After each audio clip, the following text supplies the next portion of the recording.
impunzi zishonje zifite inzara noneho muri rya torero hakinjiramo udufaranga dukeya twa dufaranga dukeya nyiri bwite yiruburamwo wenyine ntiyagire uwundi muntu bashobora kudusangira noneho wa wundi nawe inzara iramukubise nawe akagenda agashingari noneho biba business noneho abari zo zibinduru n'abandi bajyanye nawe na wa wundi agakora nka kwa kundi wa wundi nawe akongera agashoboka mu kuvuga ngo ikintu cyatunaniye twananiwe gukora ikintu bita mu Gifaransa implantation des églises ariko twe ntitubigira iyo umuntu agiye kuzamuka muri église tumutera inkokora noneho yabona umutera inkokora nawe akagenda agashingirye nawe akakora nka kurya wa murezi ya murezi nawe agasunda nawe agasohoka nukuvuga ngo tuzakomeza dusohoke sinzi aho tuzagarukira rero n'Imana yo tugira imbabazi kugira ngo tubashe gutekereza neza tumenye itorero icari uhamagarwa n'Imana uhamagarwa na bene wanyu uhamagarwa n'ifaranga no kwihamagara ku giti cyawe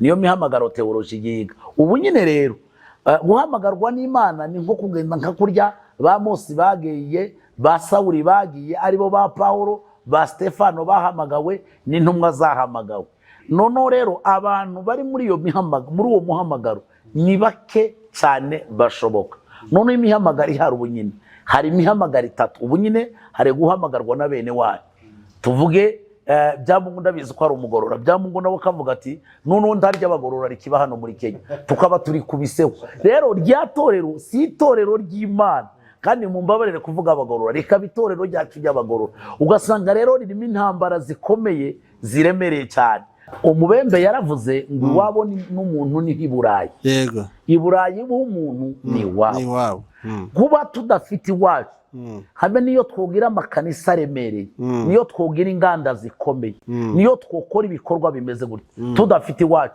ni zero rero uruhare rw'abashumba kuba iwacu ni ngombwa gusansibiriza abakirisitu bakababwira ngo nimba udashoboye gutabara ukore mu mufuka dutanga imisanzu bari abana bari hariya bakeneye isogesi bakeneye ikoti ry'imbeho bakeneye kurya nimba ndashoboye gutabara hari abasaza by'ukuri b'abashumba dufite bafite imyaka 50 60 70 80 abo bantu rero ntibashoboye gutabara ngo baje hariya ariko icyo bashoboye gutanga imisanzu bagasansibiriza abana bato tugatanga imisanzu tugafasha bari abantu none se muziko Israeli barayiteye abantu baranyagwa baragenda ariko bari iyo mu bunyagi bakarira bashaka gutaha iwabo bari baramanitse inanga bari baranze kuririmba bari baranze gucuranga kugeza igihe Nehemiya yananiwe guhereza umwami ibiryo niwe wari umuhereza w'umwami ananirwa kugaburira umwami kubera iki kubera igitekerezo cyo kumva iwabo habaye amatongo harahiye amarembo yarahiye ibintu byose byarahagaze bananirwa kugira ikintu na kimwe bakora zukuri nubwo twatwirukanga tukavuga ngo ko turaje hanze ni mu mahanga ariko abantu twagiye tuganira nabo hanze bafite uburemere bukomeye akumva yotaha abana hanze barananiranye nukuvuga ngo twebwe hano turi nk'abashumba tubere gusansibiriza abantu bakabanza bakamenya contribution yo gufasha bari abantu bari hariya icakabiri abantu batoya urubyiruko bakagenda bagatabara igihugu muri aba bashumba bose dufite ari muri Nairobi ari no hanze nta mushumba uruta makanika kuri ya makanika arashunze riri yatorero riri hari cyane rero igintekerezo ni iki iyo twari dufite ibitekerezo bimwe ijambo rya mbere ico Satani yaduteje nuko twikunze abantu bagenda bikunda ku giti cyabo ukumva ko inyungu zawe utegerezwa kubenefisa wenyine ku giti cyawe ntituzatwicarana ntitugirana ibiganiro nta mwanya tugira wo kuganira ubajije n'aba bapastori bose bari hano Nairobi n'abari Rwanda n'ahandi ntibagira umunsi wo kuganira ngo bavuge ngo ese iwacu haraye gute iwacu haramutse gute ntibagira umwanya wo kuganira ico kintu ugasanga twebwe turi mu gusa n'abashitsi iyo turora taho turaja ntituragira nico dukora icari ngombwa twari ukwicarana twamara kwicarana urumva uruhare rw'abapastori bagize ikintu babwira aba bakristo bakababwira bati ijambo rya mbere dukeneye contribution yanyu abakristo bo byumva cyane ijambo rya kabiri dukeneye ngo abasore batoye batabare abakristo bo byumva cyane ariko kuba turaha twaye tuhabyinagira tudafite iwacu esaba ngaba aba basore batoya ko barabyinagira kandi baranezerewe nimba banezerewe barimo barashaka aba bana bazajaye Twongeye kubasuhuza nshuti bakunzi ba Mendi Mind TV aho muherereye hose ku isi, aho bukeye tubahaye mwaramutse naho bwije tubahaye mwiriwe.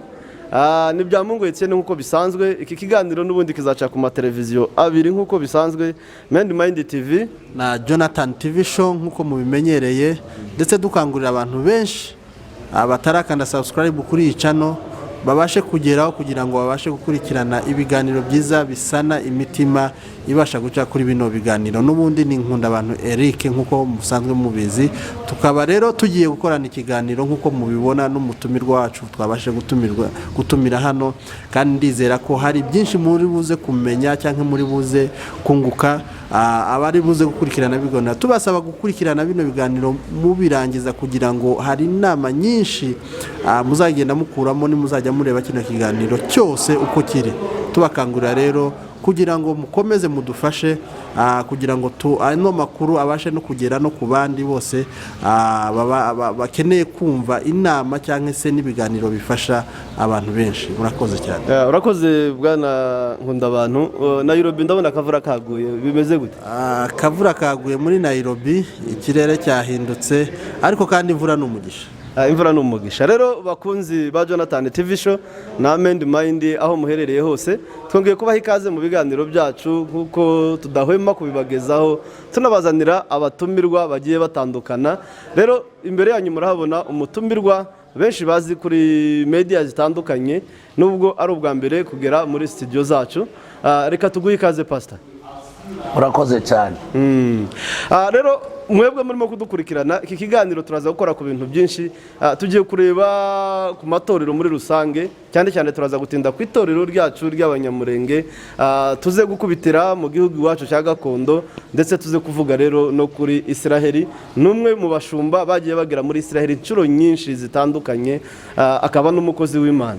Rero mbere yuko twinjire mu kiganiro nyirizina, reka tugusabe wibwira abadukurikirana. Murakoze cyane.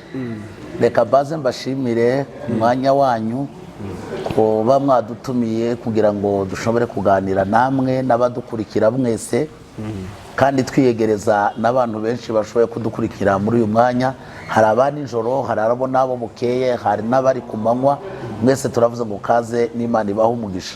Rero mu mazina nitwa Nsengiyumva Ezekiel, ndi umurevera pasiteri, nkorera mu itorero rya Harvest Umoja. Ndi umugabo ndubatse. N'uyu munsi nanejejwe no kuza kubana namwe muri studio kugira ngo dushobore kuganira, kuko bamaze kubivuga ibijanye n'amatorero yacu, n'ibijanye n'iwacu Murenga aho tuvuka, n'ibijanye n'amateka y'igihugu cya Israeli. Murakoze cyane, kandi naje ndabahaye kaze kugira ngo tuje gufatikanya no kuzumva. Urakoze cyane. Reka tunaguhe pole. Ndibaza ko mu kwezi gushize wabuze umudamu. Reka n'ubundi tukwihanganishe, ndetse n'abarimo kudukurikirana baze kubimenya ko kuri uyu munsi mu Kinyamurenge byose tuba tubita abapfakazi, mu Kinyarwanda niho bivuga neza kuri umupfakare. Rero tuguhaye pole kandi wihangane. Murakoze cyane. Hanyuma se mbere yuko tuninjira mu kiganiro nyirizina, nyuma yaho nyine ubuze umudamu, ubuzima bumeze gute bw'ubupfakare? Kubera ko twamenye Imana, ubuzima burakomeje n'ibisanzwe. Kubera kuko abantu iyo bamaze gukizwa mukamenya Imana, mukamenya n'abantu iyo bamaze guhamagarwa berekeza mu bwami bw'Imana, murabyakira. Buriya rero iyo ikintu ushoboye kugikora ukumva ko nta bushobozi ugifiteho, uracakira uko kije, wamara ukiha amahoro, wamara ugatuza, ibisigaye ukabikorera Imana, wamara ugategereza ikindi Imana izagena mu minsi iri imbere. Rero bibaye ibyo gutekereza cyane ngo bigufata umwanya munini, ushobora kugira ibibazo biremereye, kuko ijambo rya mbere uba wasigaranye n'abana, ijambo rya kabiri uri kumwe n'abasaza mu rugo. Rero kandi bose ari we bahanze amaso. Ni ngombwa rero ngo ubicitegerezo muri uyu mwanya kugira ngo ushobore guhagarara neza. Urebye ugenda nk'abana ubona byarabafekise mu buryo bumeze gute? Abana birabafekita cyane, ariko icy'ingenzi ni ukubaba hafi, ukiha gahunda yo kubana nabo no kuzubaganiriza no kubasomera ijambo ry'Imana, ukabereka neza twese ko muri nosi turi abashitsi. Abana bakaba konvenki, bakamenya kuko abo twatandukanye tuzababona mu bwami bw'Imana. Rero bigenda bibafasha ariko iyo wowe umubyeyi usigaye ari umubyeyi w'umugabo cyangwa w'umudamu, iyo usigaye rero ukagaragaza intege nkeya, n'abana nabo baba affect, ku buryo nyine biriya bimaze kuba zo kubura umudamu, twe twaje no kugira n'amahirwe makeya dusenyerwa n'inzu muri bariya basenyewe Igitengera, birasura kandi biraturemerera, ariko nyine kugira ngo tutabigaragaza imbere y'abana ukaguma ukababwira uti n'ubundi twari twubatse ariko tuzongera kandi tubeho, mwebwe muriho, mwebwe abana ubuzima bwanyu nibukomeza kuba neza muzubaka iziruta ziriya, kuri ko ziriya zari zubatse ku butaka, ariko hari izindi zubatse mu mitima yacu, igihe nikigera tukagera iwacu tuzazubaka ziriya, ziracyari mu mitwe, imaji turacyayifite, twizera neza nabo turera ko ari abantu bazima, ejo tuzagera mu bindi bintu byiza biremereye. Reka tukwihanganishe mu by'ukuri kuri ibyo bintu byombi, ntabwo nari nzi ko wasenyewe mu basenyewe, ndetse namwe muri kudukurikirana mwagize icyo kibazo cyo gusenyerwa n'igihombo kinini, ariko nk'uko umukozi w'Imana bivuze, mu byakire mwe gucika intege, mwe mwashoboye kubaka ziriya muzubaka n'izigeretse ku zindi. Icy'ingenzi ni ubuzima no kudacika intege, ya motisha yari yatumye mwubaka, n'ubundi Imana ikomeze bashyiremo imbaraga, yagure n'amaviziyo, yagure n'imbago, kugira ngo nimba harasenyutse imwe muzubaka izirenze n'iyindi mwe. Urakoze. Rero Pastor, reka twinjire mu kiganiro nyirizina. Murumva ko tugiye kuganira ikiganiro cyiza, temuje kure ya televiziyo zanyu, waba uri kutureba kuri telefone, wowe urimo kudukurikirana kuri televiziyo, tukuzaniye umukozi w'Imana kandi tugiye kuganira ibiganiro byiza. Hanyuma Pastor, twinjire mu matorero yacu ya Kinyamurenge.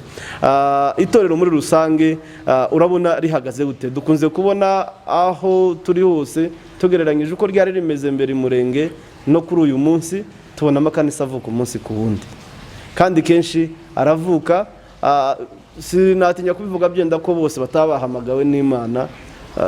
Sinzi rero uko bimeze, tubona ikanisa rivuka umunsi ku wundi kandi rikavuka habanje kuba amatiku. Itorero ry'Abakinyamurenge ubu nyine rihagaze gute Pastor? Murakoze cyane. Reka tufatikanye gatoya n'ibitekerezo kugira ngo tuvuge hejuru y'itorero. Umunyamurenge wese uwo mukangura ari mu bitotsi, ukamubyutsa ukamubwira ngo ngahe yobora itorero, yo bishobora cyane, kuko n'abantu bavutse noneho barerwa na Sunday school, bave muri Sunday school bajya muri korari, bave muri korari baja mu kiyumbi, ngo bakivemo bajya mu budiyakoni. Burya babahungu bose twagiraga mu mihana bari abadiyakoni, abashyitsi binjiraga mu muhana, noneho bamara kwiyegereza abashyitsi bakabaroza mu rubunga, babahungu bose n'ababakobwa bagatangira gushyushya amazi yo kuhagira abashyitsi, bagatangira gucumbisha imitsima, gukoza inkwi, gukoza imboga. Mu gitondo niho twagaza tuzinduka duteka imboga zitwa inyama zo kuzimana abashyitsi, ariko nijoro ari abashyitsi badutunguye batashe mu muhana, nta gahunda twabaga dufite yabo. Ni ukuvuga ngo abo bahungu n'abo bakobwa bari abadiyakoni bakomeye cyane, nibo bakoraga iyo mirimo. Mu gitondo abarimu b'ikanisa n'abadiyakoni bakicara bakabona gupanga gahunda yo kwakira abashyitsi. Ni ukuvuga ngo itorero, abantu bose bavuye iwacu mu mitwe yabo bazi itorero, bazi ingene itorero ryubakitse. Noneho turahunga intambara tuza ino muri Kenya, hari abaciye mu Rwanda, hari abaciye Uganda, hari abaciye bageze muri Kenya. Noneho ngo tugere hano dusanga abantu bino b'abanyagihugu, itorero rigira umugabo n'umugore n'umwana we. Noneho bamare gushika abantu banjirije abariko bashaka kubyubaka, noneho ngo bamare kubyubaka, abantu bakaza bakirubura muri rya torero. Bamara kwirubura muri rya torero bakumva ko borikora hiryo basize Murenge, noneho ba nyiri bwite bakabwira ko bidakunda. Bamara kububwira ko bidakunda, ijambo rya mbere ntashobora gutanga ibitekerezo, ijambo rya kabiri n'ibitekerezo atanze ntibiri bushirwe mu ngiro.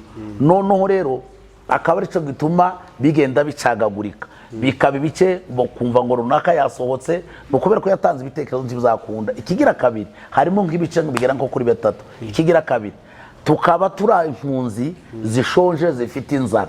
Noneho muri rya torero hakinjiramo udufaranga dukeya, twa dufaranga dukeya nyiri bwite yiruburamwo wenyine, ntihagire uwundi muntu bashobora kudusangira, noneho wa wundi nawe inzara iramukubise nawe akagenda agashingariye, noneho biba bizinesi, noneho aba ari zo z'ibinduru n'aba bandi bajyanye nawe na wa wundi agakora nka kwa kundi, wa wundi nawe akongera agashoboka. Ni ukuvuga ngo ikintu cyatunaniye, twananiwe gukora ikintu bita mu Gifaransa implantation des églises, ntituzi implanter ama église icyanyuma. Buriya rero iyo uzaye umwana akubaka igorofa rirerire, iyo uriciyeho kawe bya Mungu shobora kukubwira ngo urabona ariya gorofa ni ry'umuhungu wanjye, twebwe abanyamurenge ntitubizi.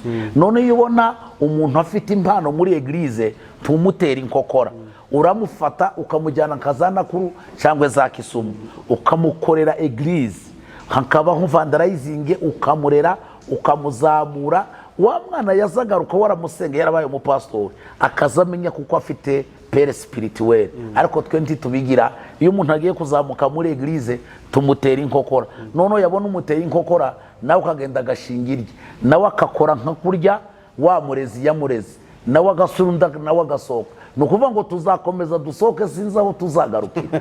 Rero ni Imana yo tugira imbabazi kugira ngo tubashe gutekereza neza, tumenye itorero icyo ari cyo. None ugereranyije nk'iri ngiri rero rishingiye cyane cyane nk'ibyo waruvuze, yaba bizinesi, hari abakozi bahamagawe n'Imana bari mu murongo w'Imana, hari abo bakurikiye bizinesi. None ugereranyije itorero rya none ukagereranya n'itorero ry'iwacu, murakoze cyane. Itorero mu busanzwe mu ishuri rya Bibiliya biga imihamagara itatu, imihamagara ine, mumbabarire. Muri Bibiliya muri teoloji biga imihamagara ine: uhamagarwa n'Imana, uhamagarwa na bene wanyu, uhamagarwa n'ifaranga, no kwihamagara ku giti cyawe. Niyo mihamagaro teoloji yiga. Ubu nyine rero guhamagarwa n'Imana ni nko kugenda nka kurya ba Mose bagiye, ba Sawuli bagiye, aribo ba Paulo, ba Stefano bahamagawe n'intumwa zahamagawe. Noneho rero abantu bari muri iyo mihamagaro, muri uwo muhamagaro ni bake cyane bashoboka. Noneho imihamagaro ihari ubu nyine hari imihamagaro itatu. Ubu nyine hari guhamagarwa na bene wanyu, tuvuge bya Mungu ndabizi ko ari umugorora, bya Mungu nawe akavuga ati noneho ndarya abagorora rikiba hano muri Kenya, tukaba turi kubiseho. Rero rya torero si itorero ry'Imana, kandi mumbabarire kuvuga abagorora, rikaba itorero ryacu ry'abagorora. Ugasanga rero ririmo intambara zikomeye ziremereye cyane. Iryo ni guhamagarwa na bene wanyu. Irya kabiri guhamagarwa n'amafaranga. None ukavuga ngo se njewe ko nize teoloji nkaba abandi baye bakuramo amafaranga, nawe ukarishinga, rero ya mafaranga umunsi uzayabona uzabisambura, kuko lebezwe zatumye urikora zitabonetse. Kwihamagara rero, urabona nk'umwana ari mu kuva muri korari bwaca bakakubwira ngo yabaye apotere, ni ukuvuga ngo ni umuhamagaro wawe bwite, ni wowe washatse nawe kuzamuka ngo ugere mu nzego. Hari nk'abagabo iwacu bari abadiyakoni bapfuye bafite imyaka 80, ndamuzi yapfuye afite imyaka 80 akiri umudiyakoni. Watekereza nk'uwo muntu ugasanga by'ukuri yari mu murimo w'Imana.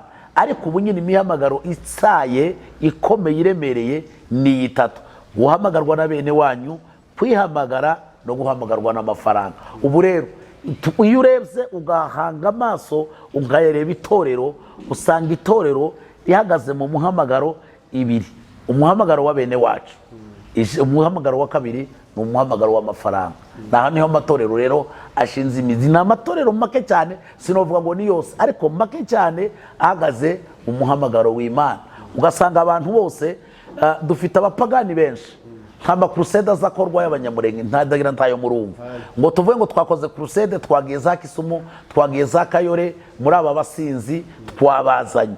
Noneho twebwe abakristo bacu dufite babita mu Gifaransa ngo ni les chrétiens ramasses, ni abantu twagiye dutoragura kandi bazotuvuna, kuko tutabareze twabatoraguye. Nico gituma bazaba batuvuna, kuko si abantu twareze ngo tubatize tubigisha ijambo ry'Imana tubakuze, ariko kuko ari abantu twatoraguye nizo mvune dufite, amatorero agenda acikagurikamo. Murakoze.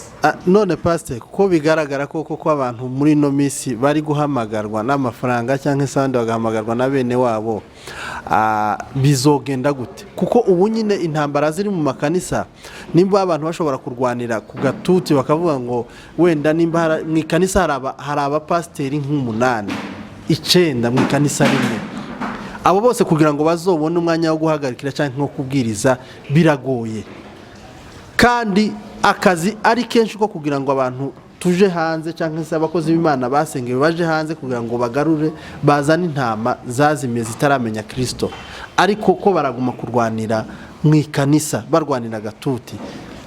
Biraterwa niki? Ni kubera iki? Nta zumvikane koko nta muhamagaro, ahubwo bashaka kwiyerekana mu ikanisa. Ibyubahiro biraterwa niki? Murakoze cyane. Rero no bivuga ku buyobozi, bijyana n'ubuyobozi buke. Noneho dufite kandi by'ukuri abakurikira kino kiganiro bazaza kwihangana, kuko kino kintu nagitekereje kenshi numvishe mfite inyota yo kizagisubiza.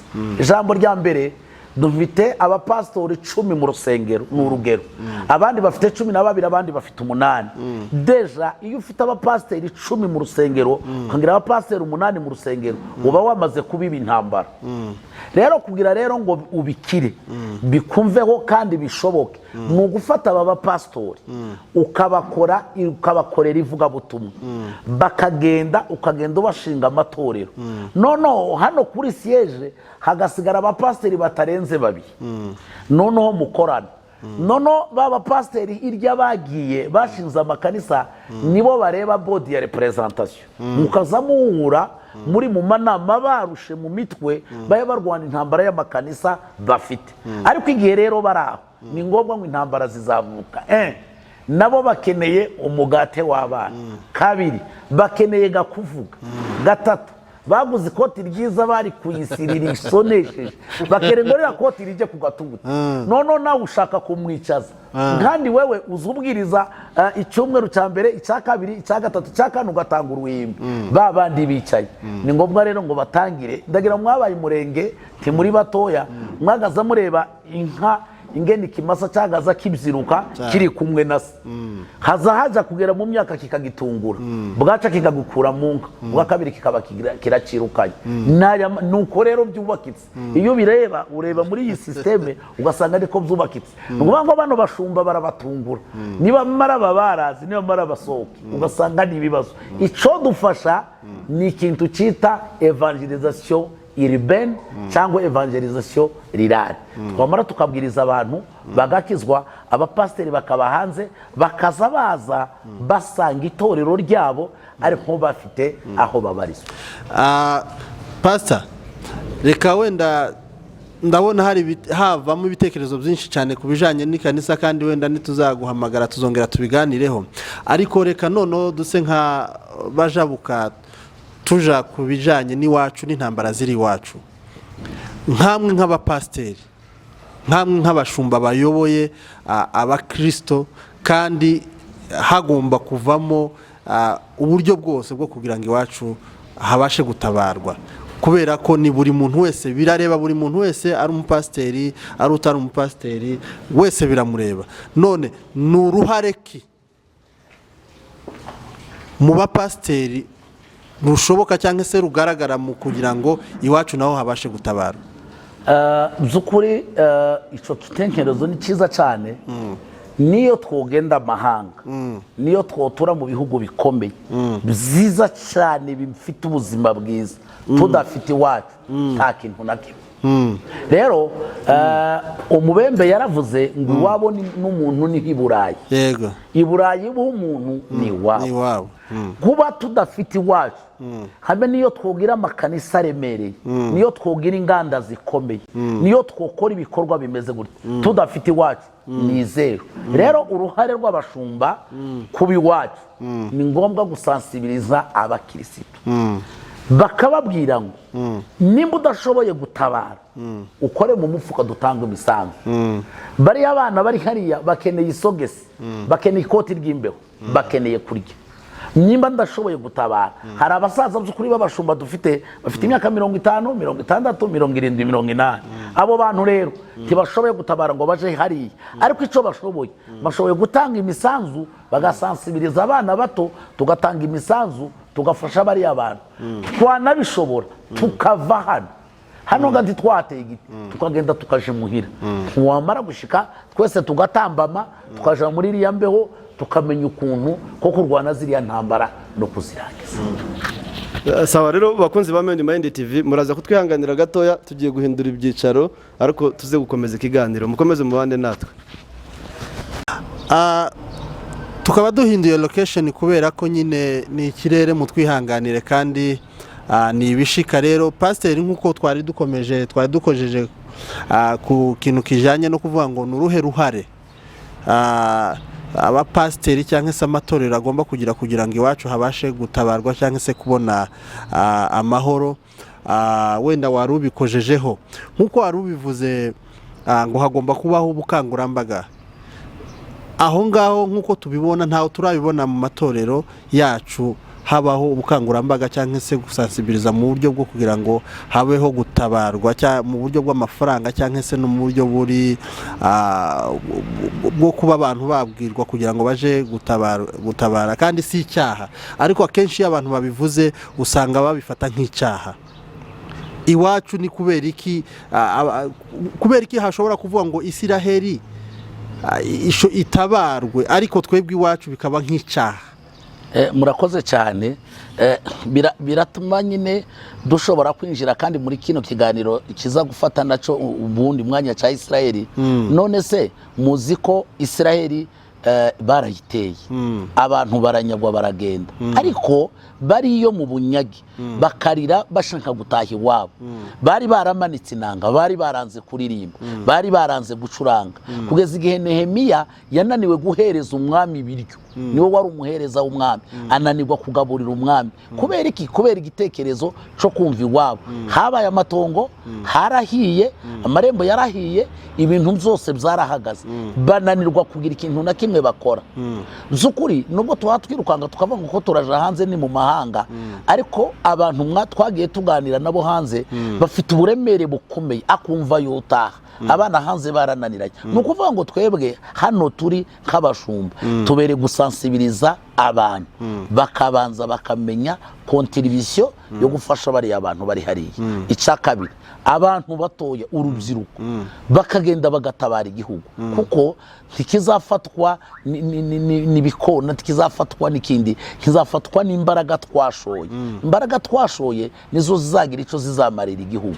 Ariko tudashoyemo imbaraga ntitwovuga ngo ko turasenga, ntitwovuga ngo ko turavuga ngo Isiraheli yakoze ibyayo kandi yarabirangije. Ariko rero ubu nyine umunyamurenge ni ubere gufata uruhare kuko kugira icyo amariye umurenge kugira ngo imurenge habeho. Twebwe ko turasaza ko turatambuka, namwe ahubwo muhaye mumbaza abanyamakuru namwe ko muratambuka. Ariko se aba bana turabasiga hehe? Nimba dushobora kurara twicaye, nimba abasaza bacu bagaza barwana n'intare, nimba abasaza bacu bararwanye na murere, twarubwira ngo bamenye aho badusize. Ariko se ubu nyine nitudatabara ngo dutabare iwacu abana turabasigaye. Ahubwo se umupasiteri uzabikora ntibazamufata nk'umupasiteri w'umupagani ushaka winjiye mu bya politike? None kubera iki iyo muhaye musenga ko muzamuvuga ngo Mana ya Isiraheli? Ese umuntu yavuze ngo Mana ya Isiraheli aba yabaye umupagani? Kubera iki tudasenga ngo tuvuge ngo Imana y'umurenge? Hanyuma pastor, iyo turebye Bibiliya turayisoma dusanga abantu bagiye baba batoni ku Mana, intwari muri Bibiliya uhereye kuri ba Mose, ba Dawudi, ba Samusoni, n'abantu bagiye barwanya abanzi bakitwara neza haba mu mico yabo ndetse no kugwanira igihugu, bakaba intwari mu gihugu, bakaba nk'abamakanika kuri none. Abo ngabo nibo ntwari ku Mana. Ariko kuri none twebwe kuja ku rugamba bifatwa nko guca nk'amabere. Ibyo bintu nimba ziriya ntwari z'Imana twigiragaho zarabanzaga kurwanira ubwoko n'igihugu, kuko twebwe abashumba b'uyu munsi badashobora gufata iya mbere, baba intwari ku Mana mu by'Imana ariko kandi banarwanire bitware nk'uko izindi ntwari zitwaraga. Murakoze cyane. Muri aba bashumba bose dufite ari muri Nairobi ari no hanze, nta mushumba uruta makanika. Kuri ya makanika arashunze ririya torero riri cyane. Rero igintekerezo ni iki? Iyo twari dufite ibitekerezo bimwe. Ijambo rya mbere icyo satani yaduteje nuko twikunze, abantu bagenda bikunda ku giti cyabo, ukumva ko inyungu zawe utegerezwa kubenefisa wenyine ku giti cyawe. Ntituzatwicarana, ntitugirane ibiganiro, nta mwanya tugira wo kuganira. Ubajije n'aba bapasitori bose bari hano Nairobi n'abari Rwanda n'ahandi, ntibagira umunsi wo kuganira ngo bavuge ngo ese iwacu haraye gute, iwacu haramutse gute. Ntibagira umwanya wo kuganira ico kintu. Ugasanga twebwe turi mu gusa n'abashitsi iyo turora, taho turaja ntituragira n'ico dukora. Icari ngombwa kwari ukwicarana, twamara kwicarana urumva uruhare rw'abapasitori bagize ikintu babwira aba bakristo, bakababwira bati ijambo rya mbere dukeneye contribution yanyu. Abakristo bo byumva cyane. Ijambo rya kabiri dukeneye ngo abasore batoya batabare. Abakristo bo byumva cyane. Ariko kuba turaha twaye tuhabyinagira tudafite iwacu, ese aba ngaba aba basore batoya ko barabyinagira kandi baranezerewe, nimba banezerewe barimo barashaka, aba bana bazajaye. Tuzahera mu mahanga kandi dufite iwacu. Icy'ingenzi rero nuko dusansibiriza abantu contribution, kabiri utayimuhira. Rwose urakoze cyane kuri icyo kintu, birakwiriye. Kandi urebye urwego abanyamurenge bafite kuri none rukomeye kuruta na mituwarite zacu ni urwego rw'itorero. Rero inama ushobora kugira rero bashumba bagenzi babo, kubera ko ijambo ry'abashumba twese turyumva cyane kurusha ijambo ry'abagapita, kandi nirwo rwego rwonyine dusigaranye navuga rukomeye kurusha izindi nzego. Nihe nama wagira abashumba bagenzi babo? Inama nabagira abashumba bagenzi banje nuko bo kwicara hasi bakaganira na mituwarite, bagahuza ibitekerezo. Buriya ico bozana cyose bakakibira mituwarite, bakakibira bati twebwe turumva twakora iki. Buriya habereye kuba uruhare rw'abashumba, hakaba n'uruhare rwa mituwarite. Noneho baza barangiza bagahuza ibitekerezo. Noneho mituwarite rero ivuze ukwayo n'abashumba bakavuga ukwayo, tuba turashe kubiri, nta kintu na kimwe twogeraho. Ariko abashumba bazanye ibitekerezo, mituwarite ikazana ibindi bitekerezo, tukabihuza, twamara twabanga iki kintu kizace muri kanare ya mituwarite, mituwarite igitange iki naco kizace muri kanare y'abashumba, byo kumvikana. Ikibazo rero ni ukuticarana no kugirana inama. Nico cyabyo. Hanyuma wowe kubwawe uko byumva nkuko warubikomojeho, umuntu udashoboye gutabara akaba yatanga umusanzu, wumva byari bikwiye gukorwa ku bakristo? Abakristo gutanga imisanzu ntibagire ngo nuko byumva, rikazaba n'itegeko. Nimba reka nkubwire gatoya, ubu muzamuvuga ngo Isiraheli, aba bantu batanze imisanzu bari mu bunyagi. Ugarutse ukabaza n'amakuru y'abanyarwanda, abanyarwanda bari barahunze babaga Uganda, abandi twarabanye n'abi Burundi, aba bagira contribution nziza zo gusubiza iwabo. Nimba rero uyu munsi tudatanga imisanzu ntidutabare, bano bantu baratungwa niki? Mano yarashize, habe n'abanyisirayeli ntayo bakigira. Mano yarashize, tuzatungwa n'ubwenge buva mu mitwe yacu. Twicare tumvuge ngo ico twokora niki, twicaranye na mituwarite, twicaranye n'abashumba, nitumara tuvuge ngo icokorwa niki. Cya kintu rero nitumara kugifatira inzira, tugende tukigeze ku rubyiruko rwacu. Nitumara bikeya dufite, ntidufite bya mirenge by'ukuri, bikeya dufite tubigeze kuri bari abantu bitanze bari muri iriya shamba, bamenye ico bakora. Uyu munsi turi mwumvura ko baranyagirwa by'ukuri, umanutse nk'igikomba nkagura nk'ibikoti 10, uwo ni umusanzu ukomeye cyane. Umuntu amanutse igikomba agafata buti 100 akazo, kandi zirara zigezeyo tizitinda kugerayo, ubu uri umusanzu ukomeye cyane. Nta cyaha ubukoze, nta makosa ubukoze, ubuteye inkunga abarwana shaka abaryamye muri kiriya gihugu. Hanyuma abashumba bavuga ko ntabwo twari dukwiye kurwanisha intwaro, tugomba gusenga Imana ikadutsindira urugamba. Murakoze cyane, ibi bintu biza binsetsa cyane. Hari biri byifuzo bimwe byo gusengera, tugapfukama tugasenga kabisa tukisonzesha, hakaba n'ibindi bitari byo gusengera. Rero ibyifuzo kandi dushaka tugira amagurupe, tuvuge ngo iyi gurupe ifate umukingi wo gusenga, iyi gurupe nayo ifata intwaro. None se kubera iki bavuga ngo ukuboko kumwe kwari gufasha intwaro, ukundi kukubaka?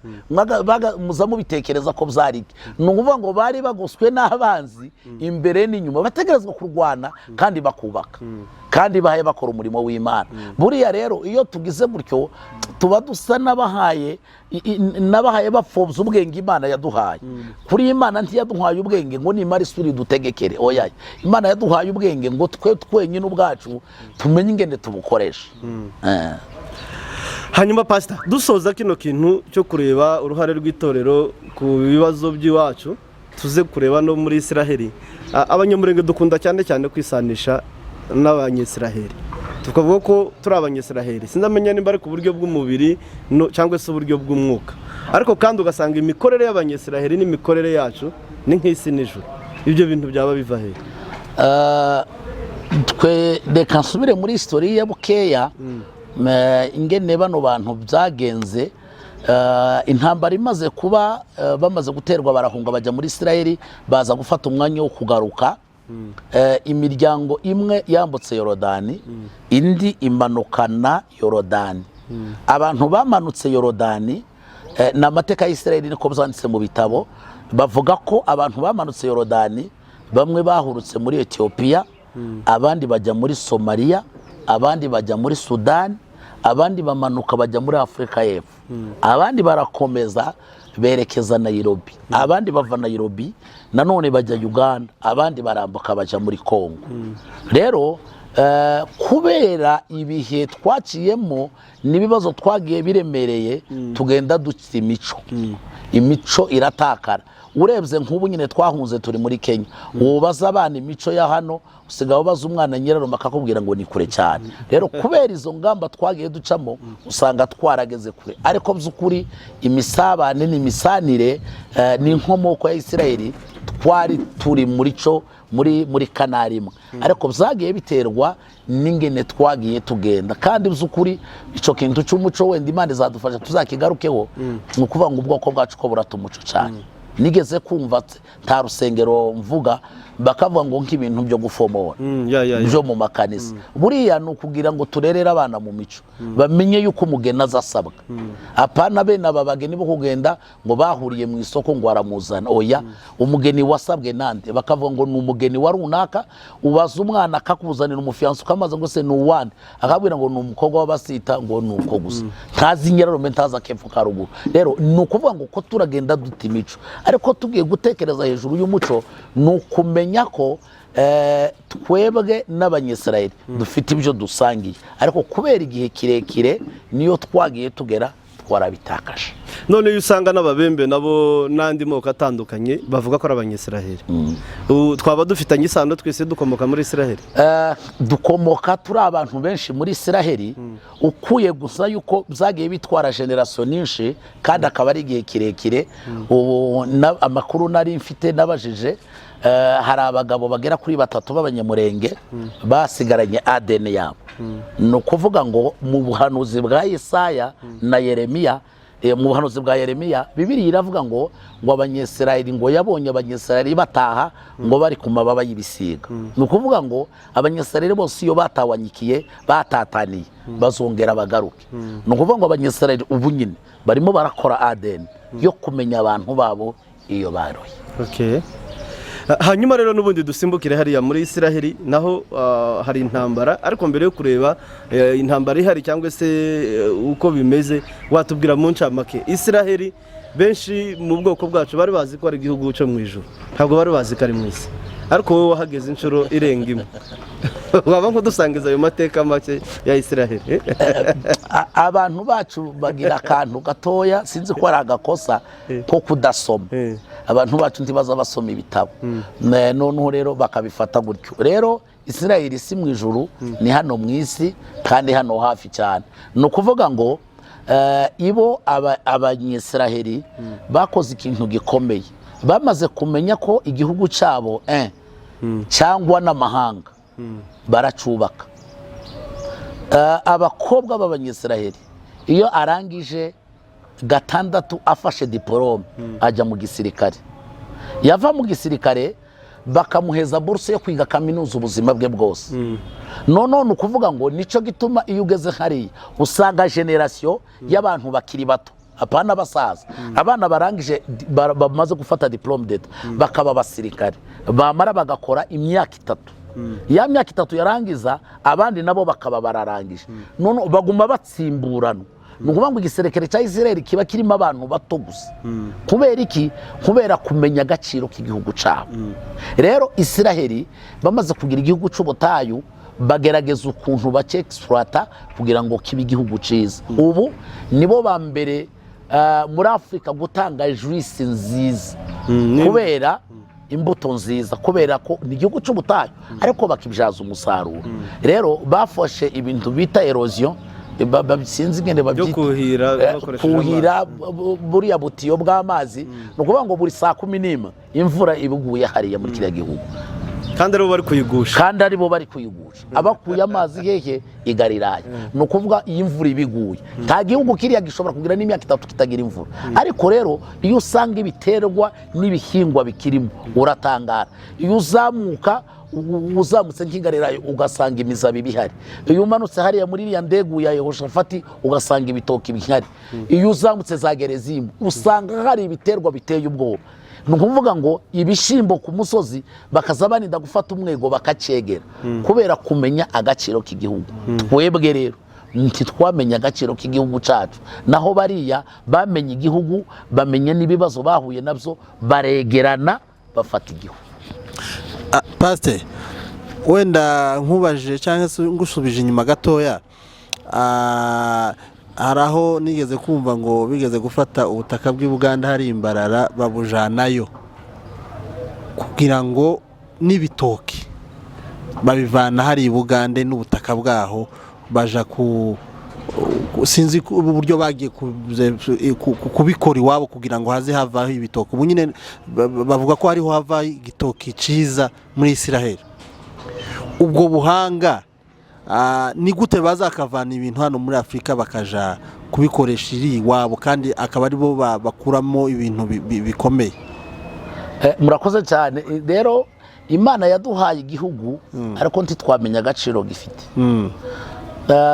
bariya bagabo n'abanyabwenge mu rwego rwo hejuru mu rwego rw'isi abanyamerika bakomeye n'abayuda abantu bari mu Burusiya bakomeye n'abayuda abantu bari muri Israel bakomeye n'abayuda bo bamaze kumenya ko igihugu cyabo ari gito bamaze kumenya ko igihugu cyabo ari ubutayu bafata ubutaka bw'ibindi bihugu bakabuzana bakabushyira mu gihugu cyabo bamara bakazana imbuto bakuye hanze bakazitera mu gihugu cyabo noneho kubera kuko bafite imvura bakavomerera noneho ya mbuto bakaba bayikuye hariya bakaza bagashyiramo ibitoki bikera biteye ubwoba nageze mu rutoki nanjye ndatangara ugasanga igitoki ko kiragogoma kiyaye kija kwitsa umutwe hasi kandi kiri hehe kiri mu butayu ni ukuvuga ngo bo bamenye agaciro k'ubutaka n'igihugu cyabo bakibyaza umusaruro.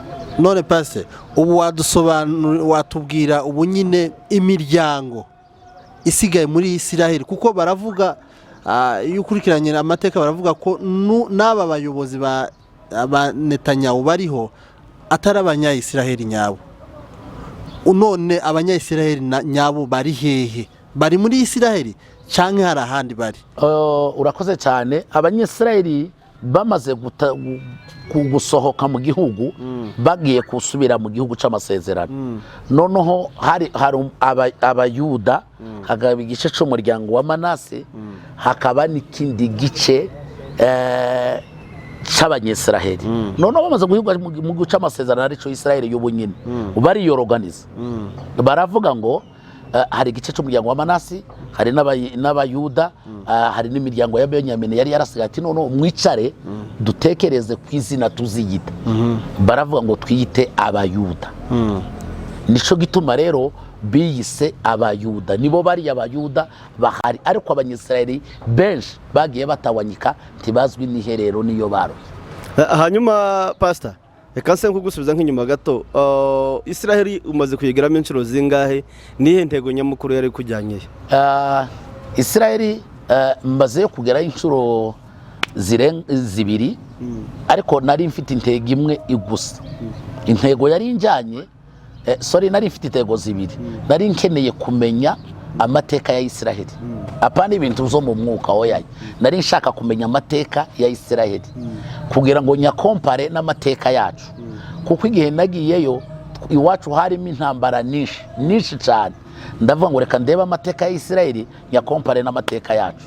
Iki cya kabiri nari ngiye by'ukuri muri turizme yo kureba by'ukuri biriya bintu byagiye biba, kuko nize teoloji, nagize imyaka myinshi mbaye niga, ngo ndangize ndavuga ngo kandi bino bintu uwoja kubiparatika ngo aje kureba justement biriya bintu ngene byagiye biba. Ndagenda ndahigerera nja kuri tere kumva za ba Dawudi, ba Samusoni aho barwaniye, ba Sawuli aho baguye, ndinjira no mu mva ya Yesu kugira ngo bino bintu nzaza mvuga ibintu nagezemo. Nico cyantwaye muri Israel. Tugenda twumva amazina y'uduce dutandukanye muri Israel, nk'ibice wasuye nko tuzo twumva ngo za Goregota, ngo za Betelehemu, za hehe, ni nk'ibice bingahe bya Israel wasuye, za Karuvari? Ni byinshi ndashobora gufatira umwanya. Murakoze cyane. Rero iyo ugeze hariya haba hari porogaramu y'ibyumweru bibiri. Ni ukuvuga ngo ibyo byumweru bibiri baba baranditse ahantu muzasura. Haba hari n'amahoteli akomeye, mukararayo mugahita mukomeza mu voyage ya tourisme. Ni ukuvuga ngo mugera ahantu hose hakenewe aho Yesu yagiye akorera ibitangaza, cyane cyane aho Yesu yagiye akorera ibitangaza bikomeye, za Gilugari, za Kaperinaumu, mukajya Goregota, hariya Yeriko, mukamanuka mukaja Gaza, mukasura mugakomeza mukageraho mukaroti. Gaza nahanga hari kubera intambara kuri none. Intambara kirabera Palestine. Mukabera hariya mukaroti yaboneye inkingi y'umunyu, mukamanuka mukaje wabo wa Petero, mukaza ku ruganda hariya Yosefu yagazabariza, Yesu wa Yesu, mukaja kwa ba Mariya, mukava rero mukabona kuzamuka mukaja mu rusengero bwite rwa Isiraheli. Akaba ariho mukurikirana intambara iri mu gitabo cy'ibyahishuriwe Yohana, ngene Antikristo azaza yinjira muri ruriya rusengero. Kuko urusengero rwa Salomo bararusenye, ubu nyine barwubatsemo moske, ariko moske irimo ibyumba bitatu. Harimo icumba c'abaorthodoxe, arimo bakizwa, hakabaho abagatolika, hakabaho na Isilamu. Hanyuma wavuze ko mu ntego ya mbere ari kujyanye kwara kugira ngo umenye amateka ya Isiraheli uyagereranye n'ayo wacu. Wasanze ari nk'ibiki duhuje n'ibiki dutandukaniye? Nasanze duhuje imico. Nasanze duhuje imico nk'akantu kamwe nabonye abantu, ariko hano dusigaye tubikora by'ukuri, natwe tuzagiye bigira ingorane. Ntushobora kurya inyama muri Isiraheli nijoro ngo bakwemerere kunywa amata. Uri inyama nijoro ntushobora kunywa amata, ariko hano ngo basigaye bazisomera amata, urumva ko byakomeye. Kandi so twumva Bibiliya ivuga ngo abashitsi igihe baje kwa Ibrahimu ngo yabagiye kimasa kibyubushe agitekesha amata. Ni Bibiliya ivuga neza cyane, iragahoraho. Rero nubusobanura abantu bataba babihaye. Burahamu yabazi kimasa agitekesha amata, niko Bibiliya ivuga. Amata rero yagitekejeje amavuta y'inka. Niyo yagikarangije, kandi ntiyatetse yarakaranze inyama bari. Bibiliya ni nziza cyane. Hanyuma Pastor, Isiraheli amateka agaragaza ko pourcentage nyinshi batemera Yesu Kristo, batanamuzi, ndetse n'isezerano risha twebwe dukunze kugenderaho bo ntibaryemera, bagendera kuri Talmud cyangwa Tanaka n'ibiriya bitabo by'isezerano rya kera. None iyo tukomeza kugereranya Isiraheli y'umwuka abayirimo kuri none batemera Yesu Kristo, niki wabwira abadukurikirana? By'ukuri si bose nkuko mubivuze, harimo ibice bitatu nkuko nari mbivuze, abagatolika, abakristo aribo ba Orthodox n'abayisilamu. Ariko muri Isiraheli hari abakristo babyemera, ariko hakaba nyine n'abandi batabyemera, bakakubwira ngo Yesu ni umwana wa Yosefu w'umubaje, iwabo ni hariya. Akaba ariko bakwereka, akaba ariko bakubwira. Ariko gukurikirana n'ikanguro ryigeze kuba muri Isiraheli cyagiye abayuda bapfuye, ikanguro ryigeze kuba muri Isiraheli yahasizeho imbaraga nyinshi n'ubukana buremereye, abantu barakizwa batangira kubyemera. Ubu harimo igice kinini cy'abakirisitu cyemera Yesu nk'umwami n'umukiza, bakoresha n'isezerano risha. Yego, bakoresha n'isezerano risha, kandi bajya no ku ruhimbi. Aho ni byiza cyane. Rero mwebwe mu bwoko bwacu mwari muzi ko ibi bihugu byose nako tuduca vuza mu makarti ya Isiraheli, za Yeriko, hariya hose ugiye uvuga za Betaniya za Betelehemu ntabwo ari mu ijuru, ni mu isi. Umwe uyu turi kumwe umutumirwa wacu yarahageze, ni mu isi nk'aha iwacu nk'ahari umurenge n'ahandi, gusa nuko hari amateka y'Imana, hari amateka ya Bibiliya. Hanyuma n'ubundi tugenda tugana ku musozo pastor, ubu nyine Israel irimo intambara iri kurwana na Palestine. Hari abari kuyivuga ko ari inyungu za politike, abandi bari kubivuga ko ari amasezerano y'ibyanditswe turi kugenda twegereza, intambara y'Amagogi na Magogi. Kuba Kristo bafite ubwoba kuri none, ni irihe jambo ushobora kubagenera? Murakoze cyane. Njyewe intambara narayikurikiranye, nguma gusoma ibitabo no kureba ingene imeze. Zukuri izi intambara ya Israel ni intambara y'ibihe bya nyuma, kuko bari abantu baravukana, kandi kapitale ya Israel ariyo i Yerusalemu, bose ni kapitale yabo, niko bazajya bavuga. Ariko rero urebye ingene aba bantu bavukana nico bapfa, zukuri ubona ko ari ibihe bya nyuma. Hari igihe bicara bakanabiganira, ukumva noneho igihe kimwe bafashe nk'inzira y'imishyikirano barabyumvikanyeho, bitaragira iyo biva niyo birora, ukumva intambara ngo zirabaye basuye kandi kwicana. Reba nk'abana ejo nariko mbikurikirana, njyewe mba kuri groupe yabo, abana baraye babakuye mu masari, barya abana bavutse badashitse baraye babimuye, indege zaraye zibimuye kubera gutinya nyine ziriya ntambara. Nukuvuga ngo ibi nibyo bihe bya nyuma twadukandagiramo. Pase ni ibihe bya nyuma twadukandagiramo. Ubu nyine urabona ko ino ntambara ibyo ari byose iri kugenda ikora ku bantu na bamwe, kandi bijyanye n'amadini. Ubu nyine abakristo baravuga ati dusengere Israel. Wareba no mu buryo bw'abayisilamu bakavuga ngo Israel, abakristo baragapfa baragashira. Ukabona ko hariho ikibazo. Niyo ugiye ukabona kuri social media, kuri mutandao, urabona utuntu bagenda bashiraho abayisilamu bakerekana yuko Israel iri gutsindwa. Wagenda handi ugasanga abakristo bari kwerekana yuko Israel igomba gutsinda, iri gukubita Palestina. Ubwo urabona ko nta ngaruka zigiye kugera no ku madini, kubijyanye n'amadini. Murakoze cyane. Izi ngaruka zizakora ku madini. Njyewe hari umuyisilamu naringize iminsi mbwiriza, ariko kuva ino ntambara itangiye yarahindutse. Yego. Urabona ko twari tugeze mu rwego rwiza rwo kuganira, ariko kuva ino ntambara itangiye akambwira ngo abanyisirayeli by'ukuri ko muzamumbwira ngo ni abakristo, aba bantu ni abakristo. Ese umuntu yo umukristo akica abana bangana kuriya, ugasanga by'ukuri bino bintu iyo bizajya hose bizaruha bifrekante na religion, kubera kuko ni ibintu bikora ku madini, kandi bizayakoraho, kuko hari idini ya Islam akaba n'idini y'abakristo. Kuko abakristo bo barimo barasengera Israel kugira ngo itsinde. Abayisilamu nabo bari mu rundi rwego rwo kuvuga kuko abakristo babashotoye. Waruvuze ko iyi ntambara ari intambara ya nyuma. Hari abakristo barimo kudukurikirana bashobora guhita batahwa n'ubwoba ko byenda isi irangiye. Iyo bavuze ngo intambara ya nyuma biba bishatse kuganisha kuki? Murakoze cyane. Bareke gutahwa n'ubwoba, nanone bizaroha bibe ntacyo byera, kubera ko iyo usoma igitabo cya Daniyeli ugasoma n'igitabo cy'ibyahishuriwe Yohana, usanga bino bihe turimo ari ibihe bya nyuma. Ni igihe ureba ibimenyetso byose byagiye bivugwa muri Bibiliya, ugasanga bino bintu byose biriko biraba. Gusa abasomyi ba Bibiliya baravuga kuko ikimenyetso gisigaye kimwe cyerekana kugaruka kwa Yesu ari kimwe, ari ciki bikivuga ngo Antikristo, impanda nivuga itorero rizazamuka rija mu bwami bwo mu ijuru. Antikristo nawe ari bwamanuka aze yinjire mu rusengero rwa Israel. Ninjira muri rusengero niwe uzaba aje ngo gucecekesha iriya ntambara. Amaze kwinjira rero azaba afite ibimenyetso bibiri. Ijambo rya mbere, azazana ingurube ayibagire mu rusengero. Niko byahishuriwe Yohana bivuga ngo umunsi kizira kinzinjira mu rusengero. Noneho rero ukumva ko ibihe bisigaye ari ibihe bikeya, nibashaka abakristo bagume banasenge banitunganye, kuko kuri ibi no kwicara twitunganije ni byiza, kuko ntiwogenda mu mujyi cyangwa ngo ugire umuntu usura akayore ngo ugende utiyuhagiye. Oye kwitunganya n'itegeko ku bakristo.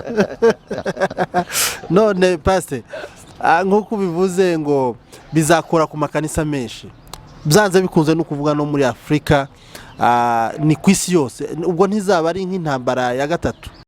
Gukora ku makanisa bishobora wenda gufurekanta amakanisa azaba afite ikibazo ashobora gukorwaho nasangiye urusengero, kuko ibikoresho byose byo gusenya uriya musigiti birahari, byarashyitse muri Israel, nta gikoresho na kimwe kizava hanze, ariko n'abakristo bari hariya nibwo bwoba bafite, kuko intambara ishobora guturika yo gusenya ruriya rusengero rwa Sulemani. Ukiri aho hari akantu usa nkaho nsigayemo amashaka, bavuga ko abakristo dutegereje Mesiya ari Yesu Kristo, Abanyesiraheli bo bategereje Mesiya mu buryo bw'umubiri, ndetse n'igipolisi n'igisirikare cyiteguye kumwitegura, kuko muri project y'Abanyesiraheli n'icyo Bibiliya ivuga, bavuga ko Mesiya wabo azaza, Israheli ikaba kapitale y'isi yose, isi yose ikaba igihugu kimwe, kandi uwo Mesiya akazayobora ingoma igihe imyaka 1000. Twebwe abakristo dutegereje Mesiya, Bibiliya itubwira ko ari Yesu Kristo. Hagati aho ngaho tumara amashaka kugira ngo n'abadukurikirana mwe muri kutwumva tumenye Mesiya dutegereje n'uyu nguyu Israheli itegereje w'umubiri iri kurwanira ikoresheje intambara y'amasasu, cyangwa ni Mesiya Kristo. Naho ako kantu kaza gashaka kuzinga abantu, ariko kanoroshye. Nono umunsi Yesu yinjiye mu rusengero rw'i Yerusalemu, ajya gusohoka mu rusengero, hari Israeli ifite amarembo 12. Irembo yaciyemo baryita ngo ni irembo rya kera, mu Giswahili baryita ngo ni lango la kale, niryo Yesu yaciyemo asohoka. Rero iryo rembo kugeza uyu munsi turimo tuvugana namwe rirakinze, niryo Yesu azongera kucamo yinjira. Nono niyinjira muri iryo rembo, Abanyesiraheli bagira amahirwe bo abiri, bafite amahirwe yo kuzamubona, yongeye kandi kwima iriya ngoma muri Israheli. Ijambo rya kabiri bagira amahirwe, bo nibo bonyine bafite amahirwe ya kabiri, iziri abantu babiri bagiye mu ijuru badapfuye, Eliya na Inoki, nibo bazabwiriza mu butumwa bwiza. Kuko ari Abanyesiraheli bo bagira ari amahirwe, bazongera bababwiriza ubutumwa bwiza, ico muvuze cya Mesiya, bongere bahishurirwe Yesu Kristo mu bundi buryo atakiri Mesiya. Bivuga ko uyu bategereje nk'umwami uzaza Israheli kayobora isi yose. Yego, niwe bategereje, niwe Yesu Kristo uzaza aje gutwara ikanisa. Noneho niyinjira bafite amahirwe abiri ko bazamubona atwaye itorero. Kabiri, bafite abahamya babiri aribo Eliya na Inoki, bazaza kubabwira Mesiya uwo ari. Pase, wenda tugana ku musozo, ari ikibazo nkanje cya nyuma wenda nabaza, bavuga ko amahanga yose azateranira gutera Israheli. Ni ukuvuga ngo bakavuga ko abantu baziyunga na Israheli cyangwa bazaba mu ruhande rwa Israheli nabo bazatabarwa na Israheli. Icyo gihe ni ryari? N'ubu ngubu canke itorero rizoba ryaragiye? Kuko hari igihe bavuga ngo abantu bazocungurwa n'amaraso yabo. Nico gihe itorero rizoba ryarazamutse canke nico gihe Kristo azoba yaragarutse? Murakoze cyane. Israheli nta n'umunsi n'umwe itigeze irwanwa n'isi, ariko bagira umugisha munini kubera kuko Imana yabahaye umugisha. Nsubira inyuma gatoya, hari ahantu baza bita ku nyanja y'umunyu, kera bagaza bayita Mer Morte, ubu nyine bayita Mer de la Vie. Aho hantu haba akantu kameze nk'umugina, bakita Terre Sainte. Nabonye umuzungu ufite ibikomere umubiri wose, yisiga ibyo bitaka ngo amara arinyuguza, avamwe atagifite ibisebe. Ni ukuvuga ngo bari icyo warumbajije, bariya bagira amahirwe yabo yihariye. Amahirwe yihariye ni uko Imana yabahaye umugisha, kandi uwo mugisha nta muntu bashobora kubaka. Ubu nyine amahanga yigeze guhaguruka, harimo n'igihugu cy'Uburusiya, bavuga ngo bakure Israheli ku ikarita y'isi, ariko byarananiranye, ntibizakunda. Ni ukuvuga ngo Yesu agarutse azagaruka nk'umwami. Yesu ubwo yaje mbere yaje nk'umwana w'intama, ariko ubu Yesu nagaruka azaza ameze nk'intara afite amategeko ayategeka Israheli. Ni ukuvuga ngo amahanga niyo yokorana uyu munsi, nagahaguruka tiyoba gikuye Israheli kuri buriya butaka, ntafite n'ubushobozi bwo kububambura. Reka tuze kuganda ku musozo dusoze ikiganiro cyacu kugira kitazarambira mwebwe murimo kugikurikirana, ariko n'ubundi ijambo rya nyuma turisoreze iwacu imurenge. Dushobora kuba twakubajije ibibazo byinshi bitandukanye, ariko kugeza kuri none ko turabura abantu, turi mu ntambara, impunzi zuzuye isi. Isiraheli yo kugeza ubu nyine nabonye umusaza w'imyaka 80, numvise ejo bundi ambasaderi w'u Rwanda nako ambasaderi wa Isiraheli mu Rwanda yaratabaye asiga umugore mu Rwanda. Abanyesiraheli hirya no hino aho bari bose n'abasaza n'abagore bagiye ku rugamba gushigikira Isiraheli. Twebwe turi impunzi, turangariye mu bisirimba n'ibindi. Mu ijambo ryawe rya nyuma, haba ijambo ry'ihumure ku basigaye mu gihugu n'iryo ugenera abuzuye ibihugu amahanga. Dusoza. Murakoze cyane, ndagira ngo warabikurikiye biriya ingene abantu bariko barwanira kurira imodoka. Abantu bakarwanira kurira imodoka bikoreye imifuko y'imiceri, bakarwanira kurira imodoka bikoreye imifuko y'amazi, bakaganira kurira imodoka umugabo akaza yururutsa umwana akurira n'umugabo akurira na mushikiwe wakurira, bikorerana hejuru, burirana ku modoka bahaye batabara. Nukuvuga ngo ico novuga uyu munsi zukuri ubwoko bwacu mureke dukunda igihugu cacu, kuko nta kindi gihugu tuzabamo ukuye mu ijuru nituja mu ijuru. Iki niyo gakondo yacu, twakagombye kuha agaciro iwacu, tugakunda igihugu, tugatabara twese. Kuko byukuri nanjye uri muvuga gutyo mfite abana, ariko ubu nyine ndi umuntu no kagombye gutabara kubera izihe mpamvu. Uyu munsi nimba ntashobora kwikorera imuna ngo nje kurasana, ariko no kwirirwa ngatoragura, no tekera ibyo kurya bagiye ku rugamba, wohumuriza n'abafushije, no humuriza n'uwapfushije, nojya no kumusura nkamutwarira n'ikiro cy'isukari, n'uwo barashe mfite imbaraga no muheka, ndashoboye kurasana, ariko no muheka nkamuzana nkamushitsa nkamuderesinga igikomeri, namara nkamusegura akaryama, tugategereza baza kumutabara. Ubwo rero nibwo butabazi. Twebwe tuzatubwira ngo ubutabazi ni ukwikorera ese mu gingori ririri n'amasasoya. Ubutabazi rero no kuhicara honyine twakagombye, urabona nino turi muri Kenya, twakagombye tuzadufata nk'amagurupe y'abasaza y'abashumba, agasura bari abantu akiriranwa nabo, none bakumva ko bafite abantu babatekereza, ariko kuba twarabatereje nk'impugazi n'ayandi makosa aremereye. Hanyuma rero sinzi nimba hari ikindi kibazo byenda utakubajije, ariko ufite ijambo Imana ishobora kuba yagushize ku mutima, ushobora kugendera barimo kudukurikirana, hanyuma tugasoza kino kiganiro. Murakoze cyane. Ico nifuzaga abantu badukurikirana ni benshi, abari hanze n'abari hano, aba mu gitondo nabo bwije, nashaka gusaba abantu gukunda igihugu cacu. Twebwe nta wundi murage dufite, umurage wacu ni Murenge, kandi by'ukuri kumva ngo Murenge harashize twaba dusebye, twavuga se ngo turi abagabo, twaba dusebye. Abantu badukurikira, abagabo bamaze guca kenge, abana bato, mureke dutabare tuje iwacu, dufashe bariya bitanze, iyo bazanashobokaga ngo tuse tugira n'amagurupe tuzadutsimburana.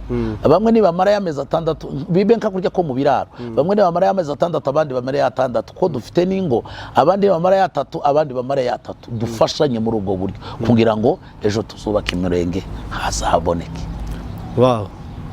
Bakunzi ba Jonathan TV show n'abakunzi ba Mend Mind TV, mu byukuri navuga ko iri ni ifunguro ryiza, ni ibiganiro byiza kandi byubaka, binasana ibyasenyutse. Reka dushimire umutumirwa wacu. Gusa dukoresheje umwanya muto bitewe naho turi, ariko kandi tuzafata umwanya munini, haba ku itorero, tuganire ku itorero ryonyine, tuganire kuri Isiraheli, tuganire ku gihugu, kugira ngo nico kintu cyabuze. Hari umuhanga wavuze ngo iyo abanyabwenge bacecetse, injiji ngo zirororoka. Twari dukeneye ababyeyi nkamwe, twari dukeneye haba abakozi b'Imana, babandi bize, ari abanyamategeko, ari abaganga, buri muntu wese icyo ashoboye agire icyo akora, agire icyo avuga, kubera ko benshi bacecetse, media isigaramo abasore, ugasanga byinshi bikorerwa muri media baha abantu ubusa kubera ko nabo bafite ubusa. Ariko kandi twari dukeneye ibitekerezo nk'ibi byanyu, namwe muri kudukurikiranaho muri hose. Shaka media ikwegereye, utange contribution nk'iyi. Ndabizi neza amagambo uvuze yo gukundisha abantu igihugu, gutabara, hari benshi bazayagenderaho, kandi hari benshi azahindura. Hari abari bazi gutabara ko ari icyaha, kujya ku rugamba ari icyaha, ariko nk'umukozi w'Imana kandi ubisobanuye, ubigereranya n'ibyo Bibiliya ivuga, benshi babyumvisize. Rero ibiganiro byacu nakagaruka, amahoro y'Imana abane namwe.